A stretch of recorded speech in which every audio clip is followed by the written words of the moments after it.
Okay, so I know I haven't really posted this past couple of weeks, but I do have a good reason. Brian and I were actually in the Maritimes of Canada for a family reunion on his side, as well as a memorial to his grandmother who had passed.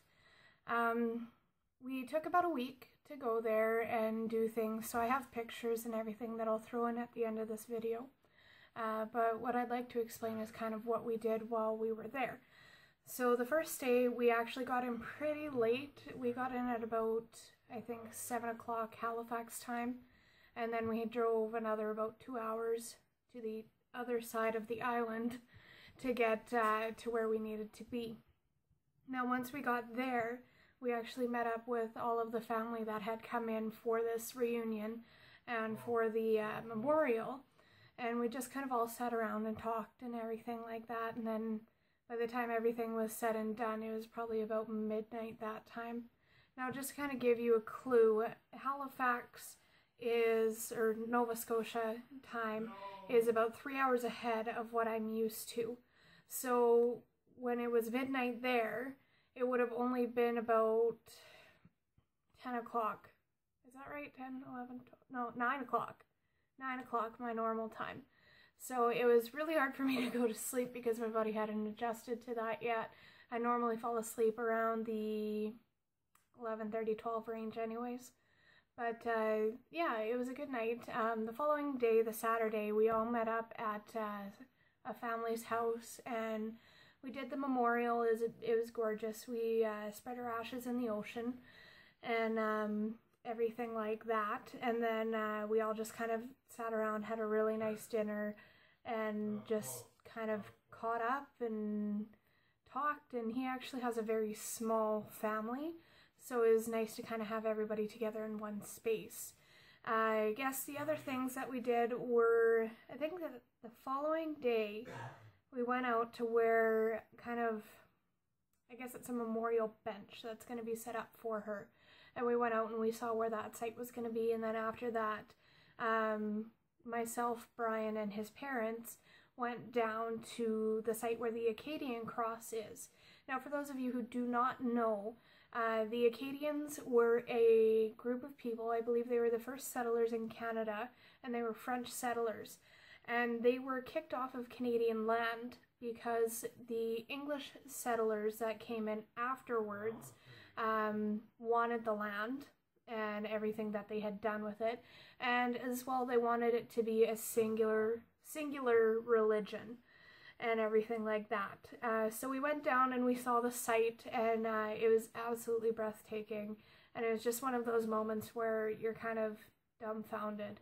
And it was a moment where I never thought I would get to, because it's always been something that's been on my bucket list, but I never thought I would ever actually get to it. So it was absolutely a phenomenal moment for myself. The following couple of days were done with a lot of touring. We actually went to Fort Anne, which I'll have to look up the information. I'll put a little slide in there about it, just to kind of describe what it is and the history on it and everything. But it's absolutely gorgeous old fort, and I will throw in a few pictures of that as well. Now, the rest of the time we went to a town called Lunenburg, and that is in Nova Scotia still, and we actually got to see the Blue Nose too. Now, for those of you who do not know what the Blue Nose is a ship that was used as a transport ship, I believe, way back when, and it was also used as a racing ship. Now, the Americans were quite frustrated because the Blue Nose would always outrace them, and they always built new ships to try and compete with it, and they never really could. And that is actually a ship that is on the back of our 10-cent coin, or our dime. So that was a nice piece of history as well. Now after that, we actually went and we spent some time in Halifax and just kind of meandered around and saw everything. And actually, I got cut off.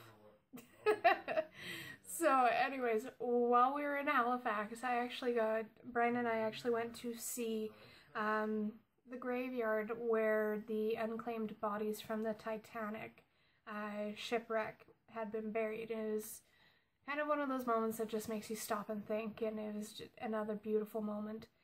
And after that, we ended up going to Prince Edward Island, or PEI. And we met up with some of Brian's family there as well. And we did a 10-kilometer walk on a place called Robinson's Island. And it is stunning, absolutely gorgeous. Now, I come from the prairies where all you see is field. And it's field till the horizon.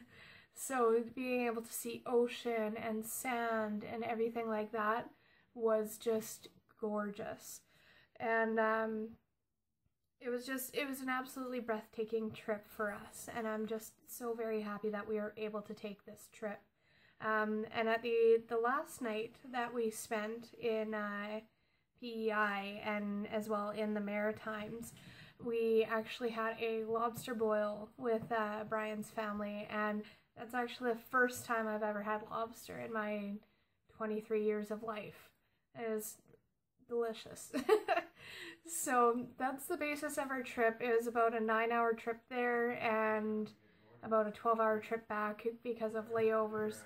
But absolutely gorgeous. I hate flying. That is my one thing. I guess I shouldn't say I hate flying. I hate the takeoffs that come with flying. The landings and the actual trip are okay.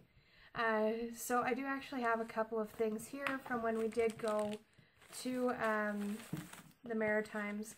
And the one is this here. I'm not sure, can you make out the details?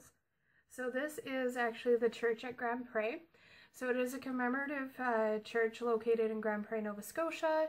And this was one of the first churches from the Acadians. Now this is just a Christmas tree ornament, and it's made out of pewter.